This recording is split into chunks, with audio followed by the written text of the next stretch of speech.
Good morning. Welcome back to my garden. This morning we are going to be cutting things back still. We're in that season right now, kind of a little bit past the planting, definitely in the throes of watering and now starting just to cut things back that are tired. And, as soon as the heat hits, it takes its effect on blooms. So the blooms become spent much quicker. So we just want to cut back the spent blooms and prune up the plants a little bit, not only so that they look better, but also so that it stimulates new growth and gets the plant some energy to continue to produce for the rest of the season. So I'm just going to turn you around and show you where I'm working today and on some of the plants specifically that I'm going to be cleaning up. Okay, we are going to be working along the driveway garden here. I'm going to start right here, pruning back the spent blooms on this rose and also on the knockout roses that are right there. They still have pretty color, but I mean, you can see that they're very dried up and shriveled, but it already does have a lot of new growth that's coming on. So once I take those off, that will stimulate even more of the new growth. And you can see the beautiful flowers right here. We'll also probably just try to clean up some of the ground around it. This one's interesting. Look at this the dark pink on the otherwise light pink blooming shrub. It's kind of interesting. Swinging this way, I'll probably work on that spirea. Definitely the nepeta. You can see the new growth coming out in the center, right in here. And then so all of this that's splayed out along the driveway, I can prune back. And now is a good time early in the morning to work on this also because the bees aren't quite awake yet. I'm pretty allergic to bee stings, not deathly, but very uncomfortably allergic. So that's a good time to work on those. And today I decided I'll be using the four-wheeler and the gorilla cart to tow away the debris that I cut back so that I don't have to make so many trips across the gravel over to our dump pile. So hopefully that will help and make the job a little bit easier and even more enjoyable. This is Charlie, by the way. He's a golden retriever and he's 11 and he's definitely my gardening buddy.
that was different. A lot of times our dogs just kind of bark at whatever sound they might hear, but Toby started growling. I looked up there and there was another dog on the top of our driveway, which is really odd because we don't have that happen very often. And it had a harness on, and so it's obviously somebody's dog. So fortunately, Toby just growled at it, and I went up there and saw it running back down the driveway. So hopefully its owners are nearby. Good boy. Good boy.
You look for.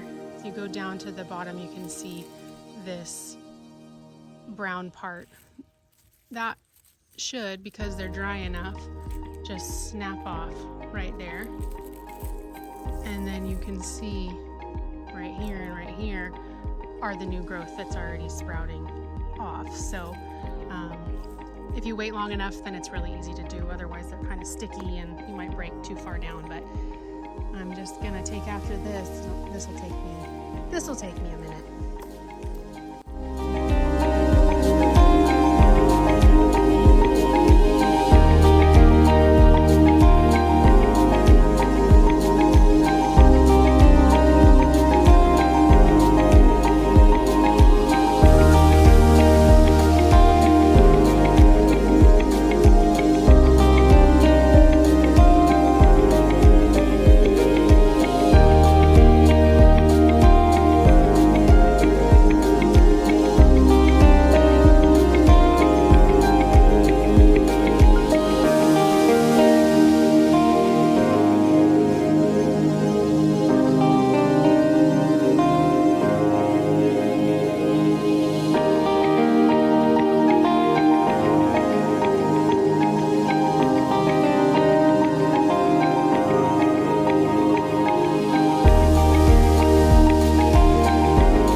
right there.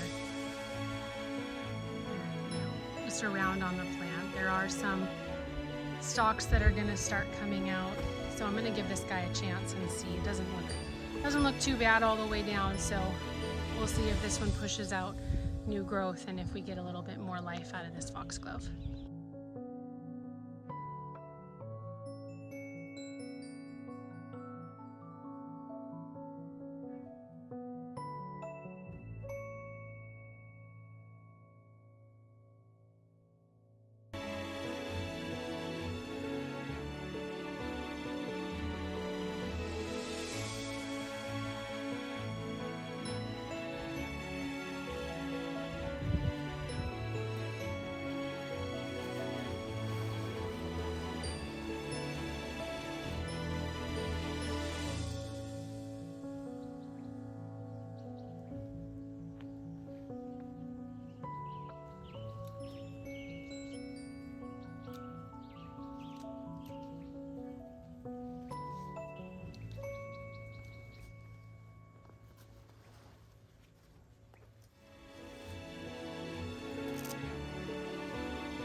Charlie! Charlie!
Okay, I think that's gonna do it for that project. Feels really good to get all that done. Of course, I always feel kind of like excited to go into cutting things back, but then also nervous because I feel like, oh, all this growth and progress in the garden, I'm getting rid of it, but it does look nice and clean, and so that does help.